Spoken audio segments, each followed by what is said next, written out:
जो हाल अभी पश्चिम बंगाल में हो रहा वही हाल तुम्हारे गांव में होगा। एक ही उपाय है। लोगों को लग रहा होगा कि हम विचित्र बातें बोलते हैं। भैया हम बिल्कुल भी विचित्र नहीं बोलते हैं। इस देश में परिस्थिति ऐसी निर्मित हो रही है, जगह जगह हिंदुओं को टारगेट किया जाता। आप अब कल की घटना सुनो, तमिलनाडु में राम जी की मूर्ति का पोस्टर बनाकर आग लगा दी। अब बताओ, हमें इससे कोई दिक्कत नहीं, जिन्होंने लगाई वो पक्का है कि रावण के खानदान के हैं। लेकिन बात यह है, इस देश में इतने लोग रहते हैं, किसी का मुंह नहीं फूटा कि एक बार कम से कम विरोध तो जता दें, कम से कम ऐसे लोगों को सबक तो सिखा दें। हमारी हिंदुओं से प्रार्थना है, यदि तुम आज एक नहीं होगे तो कल ना तुम्हारे बच्चे बचेंगे, ना तुम्हारा परिवार बचेगा। जो हाल कश्मीरी पंडितों का हुआ वही तुम्हारा होगा। जो हाल बांग्लादेश में हिंदुओं का हुआ वही तुम्हारा होगा। जो वर्तमान में हाल पश्चिम बंगाल में हो रहा वही तुम्हारा हाल होगा। हिंदुओं, एकमात्र उपाय है देश को बचाने का, जात पात की करो विदाई, हम सब हिंदू, हम सब हिंदू, हम सब हिंदू। भाई पहले हिंदू डरा हुआ था, प्रतिक्रिया नहीं देता था, अब हिंदू जगा हुआ है। तुम छेड़ोगे हम छोड़ेंगे नहीं। दूसरी बात, सागर में आपने कहा आई लव मोहम्मद, लेकिन सर तन से जुदा कर देंगे। फटरी के बरे, नक्कटा, मूसर चंदा, घिनौना, आगी को लगो, कह तोरो भारत आए। अरे भैया, हम जिस राम की परंपरा के हैं, हमारे यहां युद्ध प्रिय नहीं है, हमारे यहां तो बुद्ध प्रिय है। वर्तमान में हिंदुओं की हालत बड़ी विचित्र है। जगह जगह जातिवाद के नाम पर हिंदू कहीं लड़ रहे, कहीं क्षेत्रवाद के नाम पर लड़ रहे, कहीं भाषावाद के नाम पर लड़ रहे। महाराष्ट्र में एक स्वामी हुए, स्वामी समर्थ रामदास जी महाराज, उनको हनुमान जी ने आज्ञा दी कि तुम अपने शिष्य छत्रपति शिवाजी को कहो कि हिंदवी स्वराज्य की स्थापना करें। स्वामी समर्थ रामदास जी ने 12 वर्ष तक हनुमान जी का तप किया। 12 वर्ष बाद जब हनुमान जी ने यह आज्ञा दी तो उन्होंने अपने शिष्य छत्रपति शिवाजी से कहा कि जाओ तुम हिंदवी स्वराज्य की स्थापना का संकल्प लो। लोग हमसे कहते हैं बाबा तुम भड़काऊ बातें बोलते हो, बाबा तुम आग लगाने वाली बात बोलते हो। भैया, हम ना मुसलमानों के खिलाफ हैं, ना हम ईसाइयों के खिलाफ हैं, बस अंतर इतना है, हम कट्टर हिंदुओं के पक्ष में हैं। शास्त्र में भी है अपने धर्म के लिए जीना कोई बुरी बात नहीं, संविधान में भी है अपने धर्म का प्रचार प्रसार करना गलत नहीं। भैया, नफरत नहीं, हम प्रेम के आदी हैं, पर गर्व से कहते हैं हम हिंदुत्ववादी हैं। और सुनो, कुछ लोग अभी जब हम आए तो पत्रकारों ने पूछा कि कई जगह आई लव मोहम्मद चल रहा है, आप क्या कहना चाह रहे? हम कहा हमें कोई दिक्कत नहीं, आई लव मोहम्मद हो बहुत बढ़िया है, पर आई लव महादेव हो तो उन्हें दिक्कत ना हो। हमारी हाथ जोड़कर प्रार्थना है पूरे भारत के लोगों से, अपने बच्चों को कार या व्यापार देकर मत जाओ। जाना ही है तो मरने के पहले अपने बच्चों को संस्कार देकर जाओ। कार व्यापार देकर बच्चों को जाओगे तो हो सकता बच्चे बिगड़ जाएं, ना कार काम आएगी ना व्यापार काम आएंगे। यदि तुम अपने बच्चों को संस्कार देकर जाओगे तो धर्म विरोधी हलीउल्लाह वाले तुम्हारे बच्चों का धर्मांतरण नहीं करवा पाएंगे। हमारी प्रार्थना है अपने बच्चों को संस्कार देकर जाओ, अपने बच्चों को संस्कृति दे करके जाओ, अपने बच्चों को जीवन जीने की कला सिखा करके जाओ, अपने बच्चों को प्रेम दे करके जाओ, अपने बच्चों को आशीर्वाद दे करके जाओ। यदि बच्चे संस्कारवान रहेंगे, वो जहां भी रहेंगे, जैसे भी रहेंगे, वहां पर अपने जीवन को जीना सीख जाएंगे। पांचवी बात याद रखना, जोरा बालो, संत स्वभाव में जीता है, नेता प्रभाव में जीता है, परमात्मा भाव में जीता है। जो बेफिजूली का टेंशन लेता है वो तनाव में जीता है। अब आपको तनाव से मुक्त होना है, टेंशन से मुक्त होना है, तो एक उपाय और है हमारे पास। पूछो कौन सा? अरे जरा जोर से तो पूछो, जरा जोर से पूछो। तनाव मुक्त कौन कौन होना चाहता? एक तो इतनी तेज लाइटें लगा दी, बुढ़ापा आ जाएगा इतने में ही, आंखें फूट जाए। तो कौन कौन तनाव मुक्त जीना चाहता? पक्का? अरे बोलिए। एक हमारा, अब हमें कहना नहीं चाहिए, उसका नाम नहीं हम लेंगे, नहीं तो बड़ी बेइज्जती हो जाएगी। एक हमारा चेला है, बड़ा फेमस राजनीति में, बहुत बड़ा व्यापारी भी है, राजनीति भी करता है। अब कुछ दिनों से फिल्मों में ट्राई कर रहा है। अभी 4-5 महीने पहले हमारे पास आया, गुरुजी आप ही हमारे मताई बाप हो, आप ही हमारे ईश्वर हो, आप ही सब कुछ हो, बस आप कृपा कर दो हमारी फिल्म चल जाए। हमने धीरे से कहा, बेटा तुम्हारे जैसा उल्लू नहीं देखा हमने। तो बोला गुरुजी कैसी कह रहे? हम कहा सही सही कह रहे, चौखी कह रहे। बोले क्यों? हमने कहा भैया तुम्हारे जैसा उल्लू हमने इसलिए नहीं देखा, हमने आज तक जितने चेला देखे वो सब ये तो कहते सुने गुरुजी आप हो, अच्छी बात है, ये लंबी लंबी जो बातें फेंकी, पर बुरा ना मानो तो एक बात बोले। बोले बोलो। हमने कहा यही बातें तुम राजनेताओं के पास जाते हो तो उनसे भी यही कहते हो कि तुम ही हमारे मताई बाप। हमारी उम्र 28 साल पूरी हो गई है और भगवान की बहुत कृपा है, बचपन से हनुमान जी की कृपा है, खूब हमारे पास भगवान की दया है। लाखों लोग जुड़े हमसे। अजय भारत के प्राइम मिनिस्टर, प्रेसिडेंट, माननीय प्रधानमंत्री नरेंद्र मोदी जी बहुत प्रेम करते हमको। महामहिम राष्ट्रपति महोदया, हमने मात्र एक बार कहा कि आपको एक बार धाम पहुंचना है। महामहिम राष्ट्रपति महोदया 4.5 घंटे रही और 1.5 घंटे हमारी माता जी को मिली और धाम पर रही। छोटा सा गांव है, दोनों प्रेम और लगभग 15 मुख्यमंत्री प्रेम करते। छोटे से लेकर हर वर्ग का व्यक्ति हमसे प्रेम करता। पर आप सुनकर के चौंकेंगे, आज भी हम अपने पिताजी से डायरेक्ट बात नहीं कर पाते।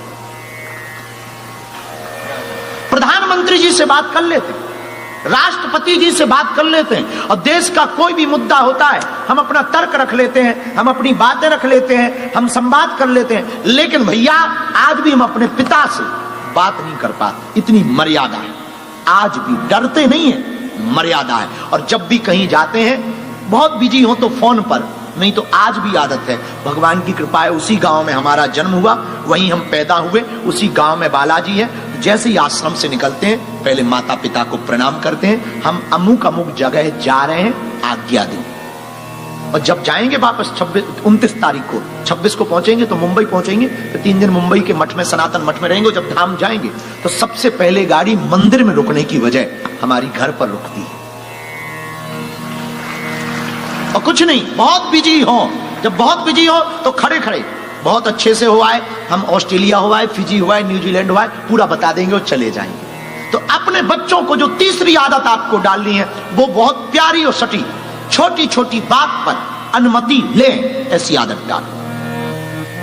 चौथी आदत जो बहुत जरूरी है, मंगलवार या शनिवार, भले ही महीने में एक बार मंदिर ले जाओ। पांचवी आदत, घर पर कोई भी अतिथि आए तो आप लोग क्या करते हो कि नाक चढ़ा लेते हो कि कब जाएगा ये वो। अकेले में नाक चढ़ा लो, पर बच्चों के सामने स्वागत करो, अंकल आए, हेलो बोलो। अगर तुमने छोटे बच्चों को ये नहीं सिखाया तो बड़े होने पर तुम्हारे घर पर तुम्हारा सगा रिश्तेदार आ जाएगा, उसको भी वो हेलो नहीं बोलेगा। छठवीं आदत जो बहुत जरूरी है, अतिथि का स्वागत सिखाओ। और अगली आदत स्वच्छता और सत्यता, बोलने पर प्रेरित करो, साफ सफाई रखो और सत्य बोलो, जो भी है सत्य बोलो। और अंतिम आदत बच्चों को डालो, मर्यादा और एकता। जब भी उनको पैसे दो, हमेशा एक बच्चे को रुपया दो, 10 का नोट, और उसको ये बोलो 5 अपने भाई को दे देना। हमारे गांव में ये इसलिए ऐसा किया जाता था, एक को रुपया देते थे और उसको कहते थे सबको बांट लेना, ताकि ये बड़े हों और बड़े होकर के कुछ बड़ा पाए तो आपस में बांट लेवे। इस सिखाने के लिए छोटी छोटी आदतें, बस ये 8 आदतें आप अपने बच्चों को डालो, और इन 8 आदतों का नियम पालन करना ही करना है। 2-3 साल का बच्चा हो, उसके सामने इन 8 आदतों का लेपर चिपका दो, ये प्रोटोकॉल है। हम दावे के साथ कहते हैं, आपका बच्चा चाहे लंदन में पढ़े, चाहे सिडनी में पढ़े, या फिर वो यूएसए में पढ़े, तुमसे कभी अलग नहीं हो सकता है। और हजारों ऐसे बच्चे हैं इस देश में, ऑस्ट्रेलिया में, जिन्होंने काम छोड़ दिया पर परिवार नहीं छोड़ा, परिवार के साथ रहते हैं। पर कुछ माता पिता की भी गलती है, वो भी बोल देनी चाहिए। बच्चों की बात तो होगी, पर माता पिता की भी तो कुछ प्रोटोकॉल हो, और माता पिता के ज्यादा जरूरी। हमने वो भी आज लिखे, अगर आप बुरा ना माने तो हम बोलें। माता पिता का पहला प्रोटोकॉल ये होना चाहिए कि पूरे घर में खुशनुमा माहौल रखें। तुम दोनों की नहीं बनती और बच्चों के सामने बनती है, ऐसी तैयारी करें, वरना बच्चों पर दुष्प्रभाव पड़ता है। माँ बाप को लड़ते हुए देखते हैं तो बच्चा या तो पिता के पक्ष में जाता है या माँ के पक्ष में, और जिसके पक्ष में जाता है उसके विपक्ष वाले को दुश्मन मानता है, बड़े होकर के उसको परेशान करता है। तो पहला तो खुशनुमा माहौल रखें। दूसरा, माता पिता क्या गाली गलौच ना दें। अगर आप एक दूसरे में देते हो, अकेले में दें, बच्चों के सामने गाली गलौच ना करें। तीसरा, माता पिता का जो नियम होना चाहिए, बच्चों की संगति पर ध्यान दें। मदिरालय ले जाने वाले के साथ हैं या देवालय ले जाने वाले के साथ है, ये माता पिता की स्वतंत्रता के ऊपर है। माता पिता कितनी स्वतंत्रता देते हैं। पहले दिन से ही अगर आप ध्यान करोगे, पहले दिन से ही, जिस दिन बच्चा गलती करे कि वो पब क्लब से आया है और तुम्हें बताया नहीं, पहले ही दिन झन्नाटेदार हो जाए, फिर देखो तुम मजा। चौथा, माता पिता का, स्वयं माता पिता का अपने माता पिता सम्मान करें, स्वयं, तो बच्चे भी करेंगे। और पांचवा, माता पिता का जो नियम होना चाहिए, त्योहार भले ही छोटे मनाएं, शॉर्ट मनाएं, पर मनाएं। दीपावली, होली, रक्षाबंधन, ग्यास घर पर मनाएं, छोटा मनाएं, बच्चों को भी बैठाएं। रामनवमी मनाएं, छोटी मनाएं, पर मनाएं। हनुमान जन्मोत्सव मनाएं, छोटा मनाएं, पर मनाएं। ऐसा करने से बच्चों को आदत पड़ जाएगी। ये माता पिता के लिए बहुत आवश्यक है। और एक और नियम माता पिता के लिए, अपनी परंपरा की बात जरूर करें। आधा घंटा 30 मिनट आप वर्ल्ड पर चर्चा करते, देश की परिस्थिति पर चर्चा करते, गेम पर चर्चा करते, क्रिकेट पर चर्चा करते, फुटबॉल पर चर्चा करते, सनातन संस्कृति पर छोटे से ही बच्चों के सामने चर्चा करें कि हमारा हिंदुत्व क्या है, हिंदू धर्म क्या है, और इसकी परंपरा क्या है, और इसकी मर्यादा क्या है। माता पिता चर्चा करेंगे, बच्चे सुनेंगे, तो बड़े होकर के बच्चे भी अपने बच्चों से वही बात करेंगे और पालन करेंगे। अगर तुम्हें अपने बच्चों को हिंदू बनाना है तो पहले माता पिता को कट्टर हिंदू बनना पड़ेगा। माता पिता कट्टर हिंदू बनेंगे तो बच्चे हिंदू बनेंगे, माता पिता नहीं बनेंगे तो बच्चे। ये हमारी मात्र मुश्किल से 14-15 बातें हैं। ये 14-15 बातें अगर प्रत्येक घर में लागू हो जाएं, तो हम ऑस्ट्रेलिया के इस विस्ब्रेंड के अरीना हॉल से दावे के साथ कह सकते हैं, हजारों लोगों के घर टूटने से बच जाएंगे। बच्चों का भविष्य सुधर जाएगा। और हम तो प्रार्थना करेंगे, जेम्स भाई तो ठीक है, संघ के डॉक्टर साहब भी बैठे हैं, पूरी टीम बैठी है, हम आप लोगों को प्रार्थना करेंगे ये 14 बातें, एक तरफ बच्चों के संस्कार, दूसरी तरफ माता पिता के संस्कार, ऐसा रैपर बना करके ना बांट देने चाहिए। पंपलेट बांट दो, चिपका दो दीवालों में, अपने पूजा मंदिर में लगा दो, ताकि बच्चे जाएं, नजर पड़े। बच्चों के कमरे में लगा दो, ये तुम्हारे नियम, बाकी सब चलेगा। बस इतना हो जाए, इतना अगर हो गया, हमारा सनातन बहुत महान है माई बाप, बहुत महान है। अभी सबसे दुनिया का अमीर आदमी एलोन मस्क के फादर एलोन मस्क भी राम मंदिर का दर्शन करने पहुंचे। यह है सनातन धर्म। पूरी दुनिया का अमीर आदमी एलोन मस्क के फादर एलोन मस्क राम मंदिर का दर्शन करने पहुंचे। अकेले नहीं गए, जोड़ा से गए, माथे पे टीका लगाया, गले में राम नाम का पटका डाला और कहा सनातन धर्म महान है। यह है सनातन धर्म। हमारा सनातन धर्म सबको एक करना सिखाता है। हमारा सनातन धर्म हिंसा पर नहीं, अहिंसा पर बल देता है। हमारा सनातन धर्म व्यापार पर नहीं, परिवार पर जोर देता है। हमारा सनातन धर्म किसी को दुख देने पर नहीं, दया करने पर जोर देता है। हमारा सनातन धर्म अपमान पर नहीं, सम्मान पर जोर देता है। हमारा सनातन धर्म मंदिर में बैठे भगवान को तो मानता ही है, लेकिन घर में बैठे मां बाप को भी भगवान मानता है। हमारा सनातन धर्म स्त्रियों को भोग्या नहीं, पूज्या मानता है। हमारा सनातन धर्म नारी को केवल मजे का विषय नहीं मानता, 7 जन्म तक जीने मरने की कसम खाने की बात कहता है। नारी को भोग्या नहीं मानता, पूज्या मानता। हमारा सनातन धर्म बेटियों को दुर्गा मानता, हमारा सनातन धर्म बेटों को कृष्ण मानता। वो सनातन धर्म के सब दुनिया का सबसे अमीर आदमी भी, उसका पिता एलोन मस्क भी सनातन राम मंदिर जाते हैं। वो सनातन धर्म एशिया के सबसे अमीर आदमी हैं मुकेश भाई अंबानी, उनका एक बालक है अनंत भाई अंबानी, और हमारे बड़े प्रिय हैं बहुत। एक दिन ऐसे ही पदयात्रा पर चर्चा चल रही थी और उसके अंदर ऐसा जुनून है, उनके अंदर ऐसा जुनून है कि उन्होंने बिना सोचे विचारे, शारीरिक परिस्थिति बहुत ठीक ना होने पर भी अपने जन्मदिन तक पर द्वारकाधीश के दर्शन करने के लिए पदयात्रा का प्रण ले लिया। इन्हें कोई कमी नहीं है, भगवान की बहुत कृपा है। अब एलोन मस्क को क्या कमी है, जिसका बेटा एलोन मस्क को क्या कमी है? अब ये भगवान से क्या मांगे, सब है। फिर भी भैया सनातन धर्म वो है जहां आत्मिक और मानसिक दोनों शांति प्राप्त हो सकती है। अपनी जिंदगी में बहुत सहा है, बहुत सहा। अपने जीवन काल में हम जहां रहते हैं, छतरपुर जिले में हमारा गांव है गड़ा गांव। गड़ा गांव छोटा सा गांव है, अब तो ठीक है, छोटा सा गांव। पिताजी तो हमारे कुछ करते नहीं थे।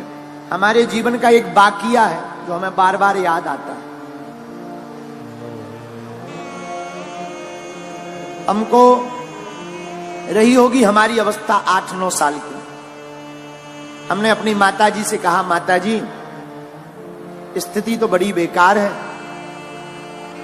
भिक्षा मांग करके हम गांव में जाते थे, भिक्षा मांग कर लाते थे, उसी से भोजन बनता था। कई बार तो चावल की रोटी खाकर दिन गुजारे।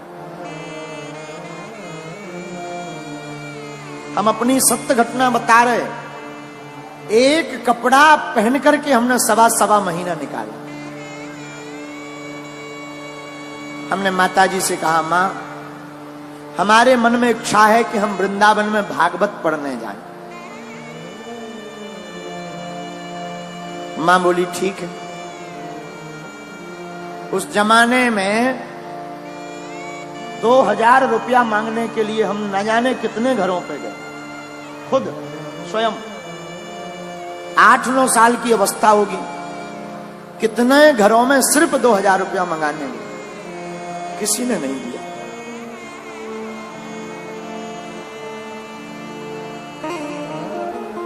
आज भी वो दिन याद आ जाते हैं, बन जाते हैं लाखों रिश्ते,